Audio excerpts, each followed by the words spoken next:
Saudara, sejumlah lembaga survei telah merilis hasil hitung cepat Pilpres 2024, termasuk Litbang Kompas. Berdasarkan hasil hitung cepat, pasangan calon nomor urut 2 Prabowo Subianto dan Gibran Rakabuming Raka menorehkan angka paling tinggi dibandingkan dua paslon lain. Di wilayah mana saja Prabowo Gibran unggul? Sudah bergabung bersama kami peneliti senior Litbang Kompas, Bambang Setiawan. Selamat pagi. Mas Bambang, terima kasih sudah gabung. Mas Bambang, kami ingin Anda membaca hasil exit poll dari Litbang Kompas terkait dengan faktor geografi soal angka yang sudah diperoleh tiga paslon ini. Bagaimana memetakannya? Ya, berdasarkan hasil exit poll yang kami lakukan pada hari H pemungutan suara, ini kita mendapatkan gambaran bahwa pasangan nomor urut 02 Prabowo Subianto Gibran Rakabuming Raka ini memperoleh suara yang jauh lebih besar daripada pasangan-pasangan lainnya di semua gugus pulau ya. Kalau kita lihat di Pulau Sumatera misalnya, perolehan Prabowo Gibran mencapai 54,8%, lalu di Sulawesi bahkan Sulawesi, Maluku hingga Kalimantan itu perolehannya di atas 60% gitu ya. Sedangkan di Jawa yang merupakan wilayah paling penting untuk pemilu ini karena jumlah pemilihnya mencapai 56%, ini Prabowo Gibran juga unggul dengan 52,1%. Ya. Dan juga wilayah lain yang punya keunikan sendiri biasanya karena di sana kekuatan PDIP itu sangat dominan. Ini juga berhasil dikuasai oleh Prabowo Gibran dengan 51,6%. Bali dan Nusa Tenggara biasanya dikuasai oleh PDIP dan juga capresnya begitu ya Mas Bambang ya. Tapi betul. Yang terjadi tahun ini berbeda. Ini juga terjadi di Jawa Tengah ya Mas?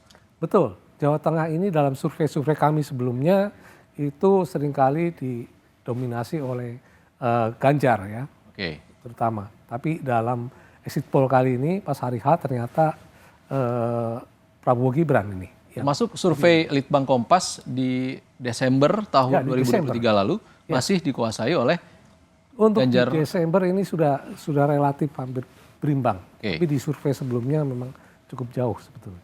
Tapi ada waktu Januari Februari yang mengakibatkan jadi faktor mungkin ya.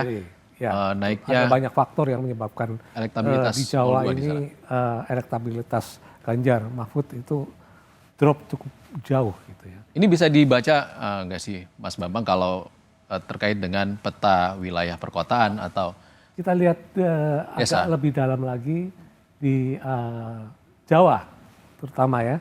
Kalau kita lihat di Jawa sini bagaimana pertarungannya secara khusus misalnya Jawa Tengah dan DIY ini kan wilayah yang sebetulnya menjadi basis utama dari Ganjar Mahfud itu saat ini sudah dikuasai oleh Prabowo Gibran.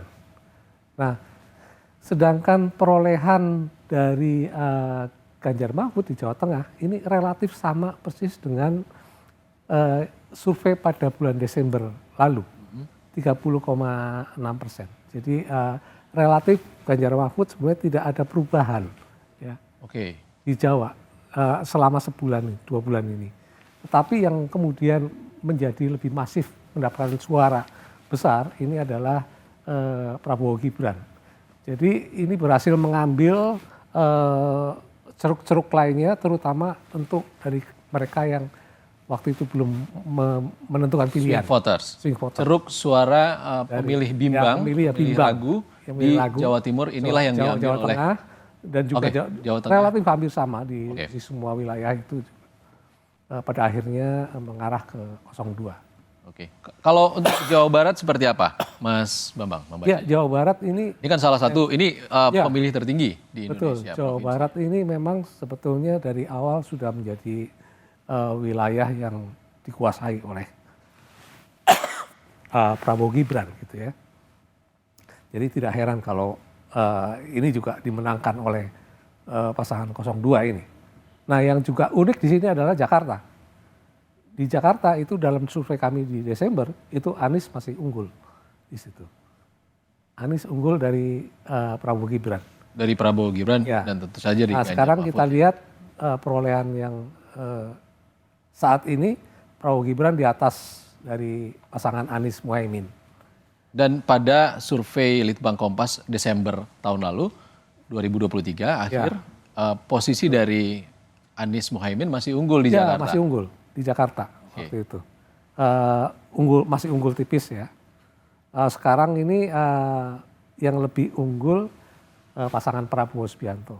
Oke. Dan itu apa yang diambil oleh pasangan Prabowo Gibran di Ceruk Suara Jakarta ini kan sebenarnya diungguli oleh Anies Muhaimin selama ini.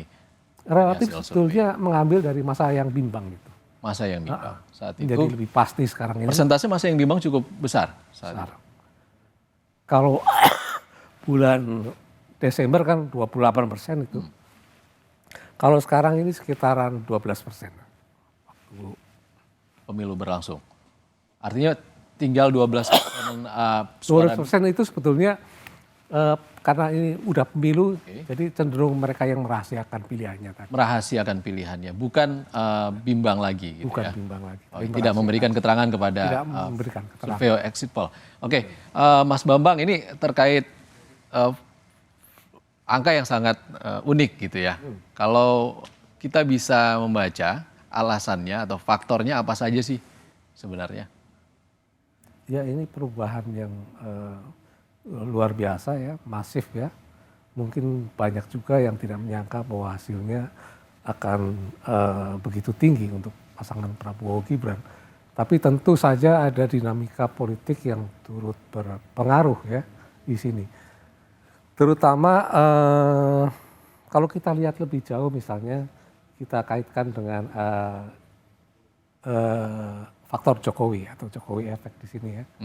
Di sini mereka yang puas ya terhadap pemerintahan Jokowi itu cenderung menjatuhkan pilihannya ke Prabowo Gibran. Ini angkanya yang muncul sekarang ini sampai 62,6%. Ya.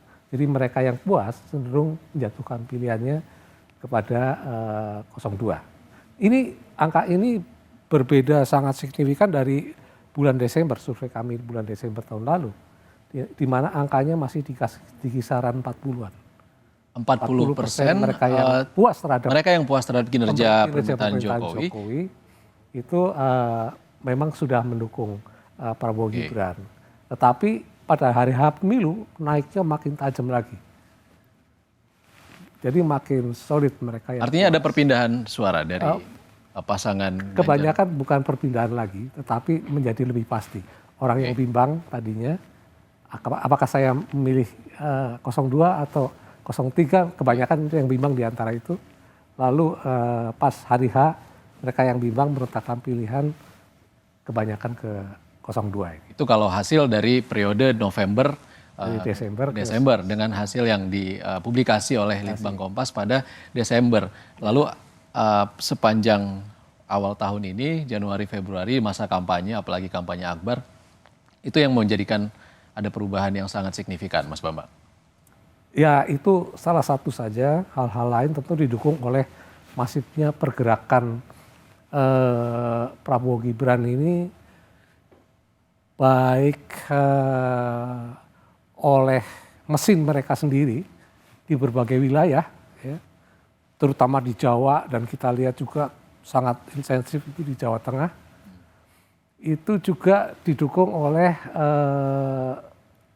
tentu kita bisa secara kasat mata melihat bagaimana Bapak Presiden Jokowi seringkali turun lapangan di Jawa Tengah misalnya kan pada minggu-minggu terakhir ini.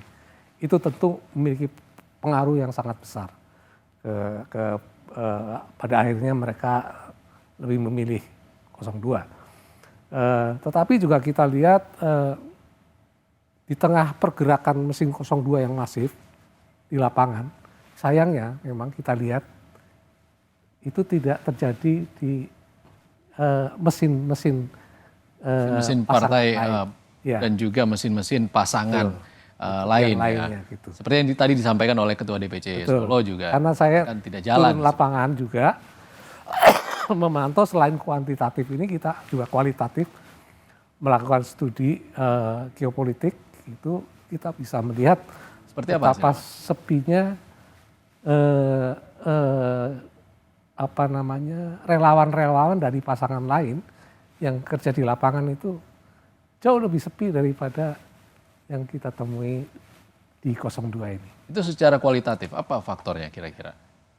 Ya, secara kualitatif kita menanyakan kepada orang-orang, misalnya ini siapa saja yang sudah memberikan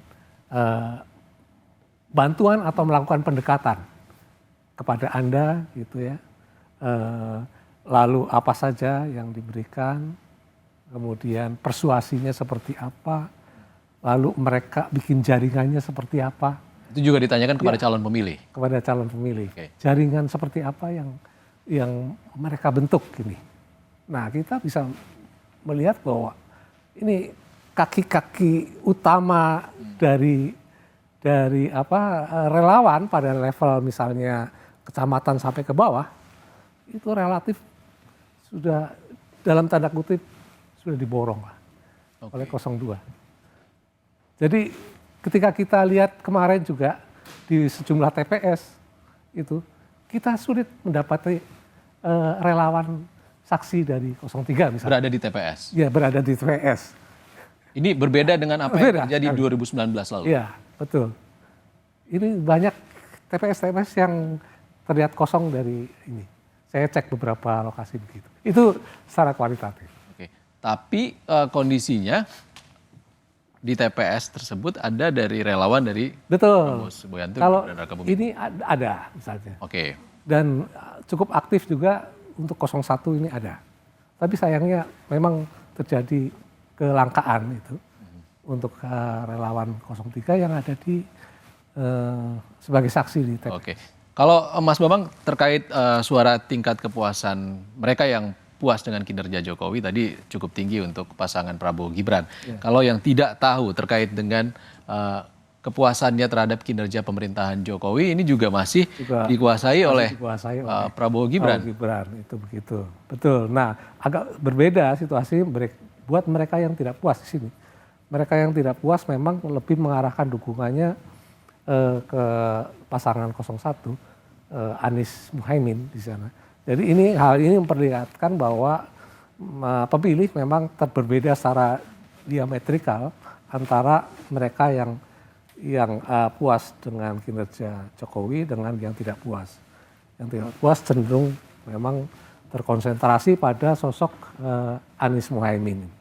Sementara yang puas memang makin terkonsentrasi di sosok Prabowo Gibran. Dan ini ada kenaikan terkait mereka yang tidak puas. Yang tidak puas naik. Ya. Baik, Mas Bambang, kalau kita kan tahu ya kalau pemilih terbanyak tahun ini adalah mereka yang berusia dari generasi milenial. Itu kita bisa lihat ini dari Gen Z. Soal demografi pemilih ya, generasi. Nah, kita lihat di sini betapa masifnya ya generasi Z ini yang berusia di bawah 26 tahun. Ini menjatuhkan pilihannya kepada Prabowo Gibran. Itu angkanya sampai 65,9. Padahal di Desember itu masih berkisar di sekitar 50-an lah. Jadi ada kenaikan sekitar 15%. Baik. Lalu sebetulnya juga ini mencerminkan bahwa Prabowo Gibran didukung juga oleh generasi-generasi lain di atasnya. Gitu ya.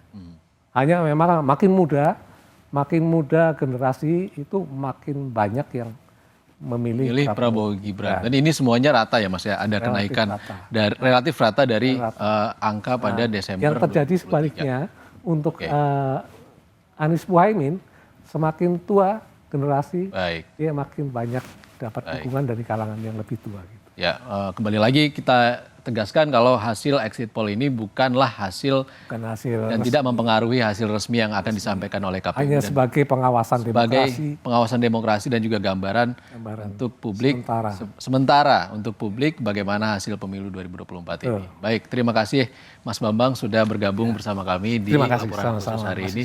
Terima kasih.